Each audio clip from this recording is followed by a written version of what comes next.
Yo, we out here. We were zip with the drip. Let's get to that. Let's get to that. All right, let's get to that. Now, matter of fact, I zip niggas up. Let's get that. About him for nothing. Yo, the views and opinions expressed by Zip is not always the views and opinions held by Zip. Sometimes they come from the cat. The cat doesn't identify as a cat. I believe it's a pit bull. So around here we refer to as big cat. In this video, I'm about to wild up Tiger from Uppercut Podcast.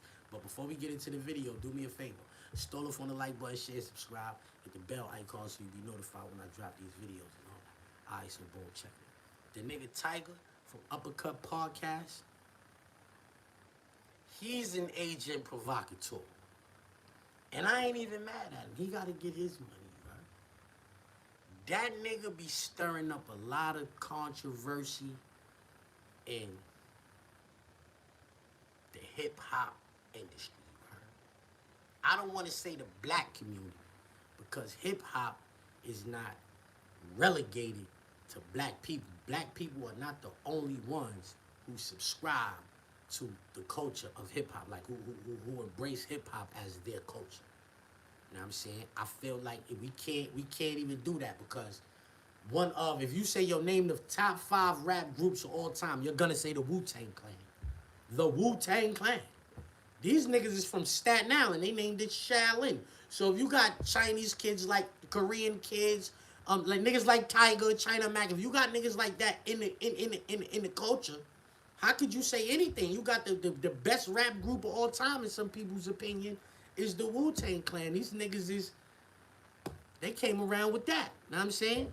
Hey yo, Teron, yo, good looking, man. He said, yo, they definitely be jacking your slang, especially your song. That's a fact. That's a fact. But listen though, right? Damn, what I was saying. Thanks for that super chat, bro.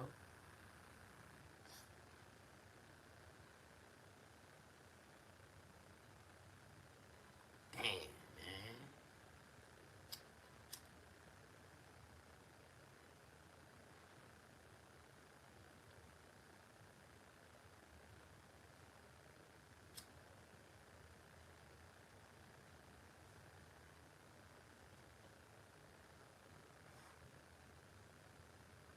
Oh, all right, yeah, nigga Tiger from Uppercut Podcast. The reason why I'm about to wow you up is because of this. You do interviews. You are a journalist. I don't care who you interview, you heard? Do your thing. So a nigga like you interviewing niggas that I don't fuck with, I don't care about that because you interview everybody, you heard? I don't care who you interview, none of that. I don't care about that. Do your thing. But when you interviewing these niggas, like you ask good questions. You ask good questions, but your follow-ups is trash, homie. You ask great questions, and then you let a nigga lie to you. And you know, you sitting there, you know a nigga lying. You be looking at a nigga like, and you know he lying. And you don't say, yo, why you lying, my nigga? That ain't how it went. You ain't do no research and find nothing out, nigga. You just started lying. Why you ain't do that? Cause see, you asked the nigga what his problem was with me, and he told you. I had him on my platform. Now I'm saying 2-3 times, told people to follow. I was lit. I tried to make it seem like he got it going for me and all that. That's cap. But anyway, yo, then out of nowhere, he make a video about me. And I'm like, I made a video when a nigga said he showed pictures of himself to men for money. That's when I made a video. Hassan Campbell ain't tell me to make no video about that nigga. When I heard him say that he sold pictures of himself to niggas for money while he was in jail, I said, yo, you can't call yourself 10 toes down. You did not do that big standing on 10 toes. That's funny business. You. Because what happened was when he did have me on his platform, once, maybe twice. Yeah, twice. Now check it out. I'm going to tell you the 2 times he had me on his platform. And I think you know these things too, Tiger, and you supposed to check them for that. And this is why your podcast should be called Like Jab Podcast and not Uppercut Podcast, because you not really getting to the business, right? So, the first time he had me on his podcast, I'm on there because he's saying he's holding me accountable for something.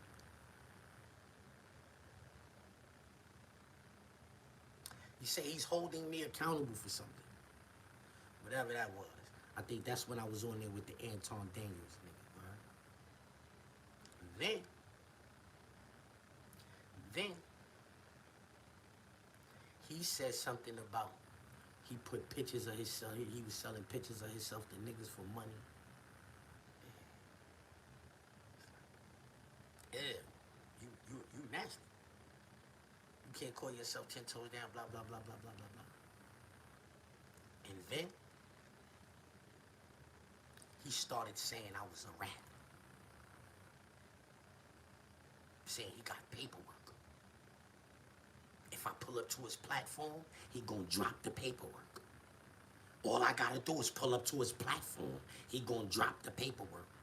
Word to my dead grandma, it's Ramadan, wallahi. I'm dead serious. Pull up to my platform, I'm gonna drop the paperwork. I ain't pulling up to your platform, you just trying to get views, nigga, cause it ain't no paperwork. Cause it ain't no paperwork. One day I decide, like, yo, I'm gonna go up there, make them look stupid. I go up there. Where the paperwork at? Oh, I'm only gonna show you a little bit. Where's the paperwork, nigga? Nigga ain't never had no paperwork, nigga, because it ain't no paperwork. Like I said, I just went up there and made him look stupid in front of his own audience. He had like 1,000 people in the building. I made him look stupid. You ain't got no paperwork. You 60 years old on the internet saying you got paperwork on a nigga, and you don't got no paperwork. Then he started trying to talk about, oh, it was China Brim and Harlem Legend. They told me, they just ain't never seen it all.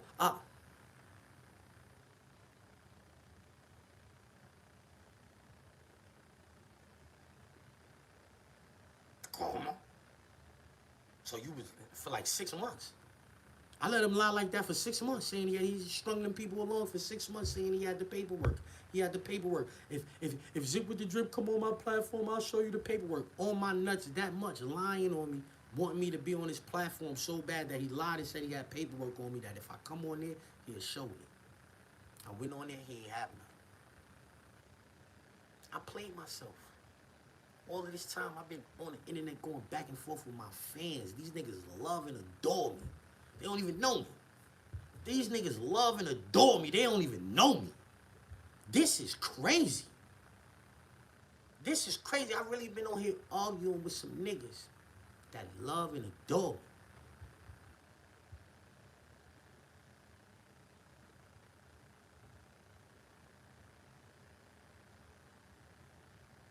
Niggas should be ashamed of yourself. Niggas is closer to 60 and 50.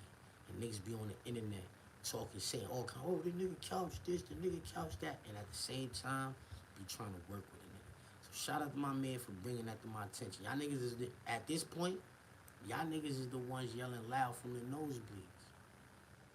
Y'all niggas is the ones yelling out loud from the nosebleeds. And so from henceforth, I gotta proceed like I can't hear y'all. Y'all niggas ain't on a, know what I'm saying, courtside.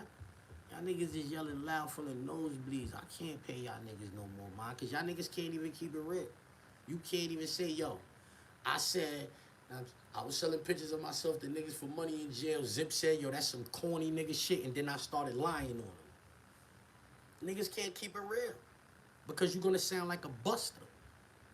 You understand what I'm saying, Tiger? They're going to sound like lame. So when you ask these niggas these questions, know the answers to them. Don't ask them and not already know the answer to them. That's not real good journalism, you heard? Asking questions that you don't know the answer to because a nigga could say anything. And then it's just like, well, a nigga said anything. And you putting that content out, and that falls back on you. So you got to know the answer to those questions. This is not like in regular conversation. I'm not saying that you should ask questions you already know the answer to. Grandma told me those types of people ain't to be trusted. But as a journalist, if you're going to ask somebody a question, you like, yo, what's up with you and such? Why y'all niggas started beefing? You should know why them niggas started beefing. You just giving him an opportunity to tell your audience. Yeah, you should already know. So when he telling his audience, he say something like, yo, hold on. That ain't how it went, because your audience is watching. And so, but your comment section is wilding a nigga up. And that's enough. That says enough. You understand what I'm saying? People already know. You understand what I'm saying? That's why you were supposed to correct it. I know you knew too. And so I ain't gonna be here much longer with that Wild and Tiger from Uppercut podcast up. You should change the name to Light Jab for a while until you get your shit together, you heard? But yeah, no hard feelings and none of that. Keep doing your thing and all of that. But from now on, start asking niggas follow-up questions that's pertinent to what's going on. When a nigga lie to you, he just made a video about you out there. So what was the video about? What he said in that video?